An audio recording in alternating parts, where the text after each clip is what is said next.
Doğu Türkistan'da anne babası zorla toplama kampına alınan bir Uygur çocuk donarak öldü.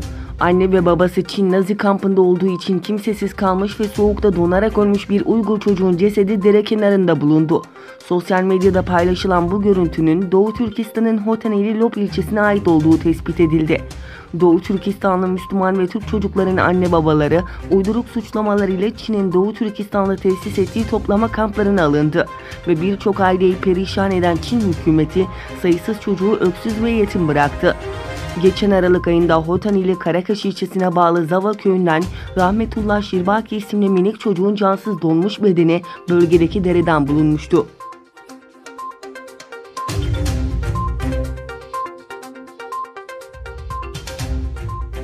Dışişleri Bakanı Mevlüt Çavuşoğlu, Türkiye Büyük Millet Meclisi Genel Kurulu'nda Doğu Türkistan ile ilgili konuştu. Bakan Çavuşoğlu, Doğu Türkistan ile ilgili konulara dikkatli yaklaşılması gerektiğini belirterek, 2 hafta içinde hem Cidde'de hem de birkaç gün önce Rabat'ta İslam İşbirliği Teşkilatı toplantısında bu konuyu bizzat gündeme getirdim. Tüm İslam dünyasının ve İslam İşbirliği Teşkilatı'nın da yükümlülüğüdür bu. Biz bu sorunu kesinlikle görmezden gelemeyiz ve bu konuda da yine Cumhurbaşkanımız en son ziyaretimizde Çin Devlet Başkanı'na iletti. Çin Devlet Başkanı Türkiye'den bir heyet davet etti.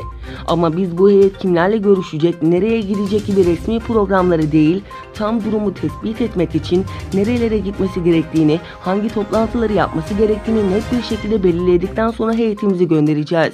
Tıpkı Kırım'a gönderdiğimiz gibi, tıpkı Kırım'a gönderdiğimiz insanların orada gerçek tespitler yaptığı gibi.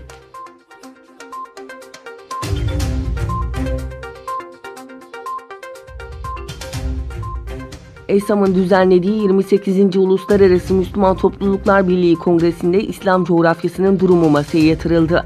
Toplantıda konuşan Cumhurbaşkanlığı YİK üyesi Bülent Arınç, Çin içerisindeki Uygur kardeşlerimizin maruz kaldıkları eziyetlere karşı hükümet fazla sesini çıkarmıyor olabilir.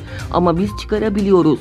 Herkes korkuyor Çin'den ekonomik güç diye. Madem ki biz Müslüman Topluluklar Birliği'yiz, hiç olmazsa bu toplantının sonuç bildirisine bizim Doğu Türkistan dediğimiz, onların Sincan dediği bölgedeki kardeşlerimizin durumunu da eklemeliyiz ifadelerini kullandı. Toplantıya Doğu Türkistan STK'lar Birliği temsilcileri de katıldı.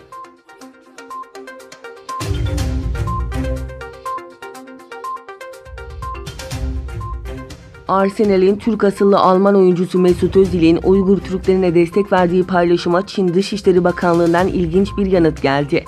Çin Dışişleri Bakanlığı Sözcüsü Geng Shuang, Uygur Türklerinin barış içinde yaşadığını iddia etti. Geng Shuang ayrıca Mesut Özil'e çağrıda bulunarak Özil'in Doğu Türkistan'a gelerek bir göz atmasından memnun olacaklarını sözlerine ekledi. Mesut Özil Instagram hesabından yaptığı paylaşımda Çin hükümetinin Doğu Türkistan'daki Uygur Türklerinin uğradığı zulme tepki göstermiş, Çin Devlet Televizyonu ise dün akşam oynanan Arsenal Manchester City maçını yayın programından kaldırmıştı.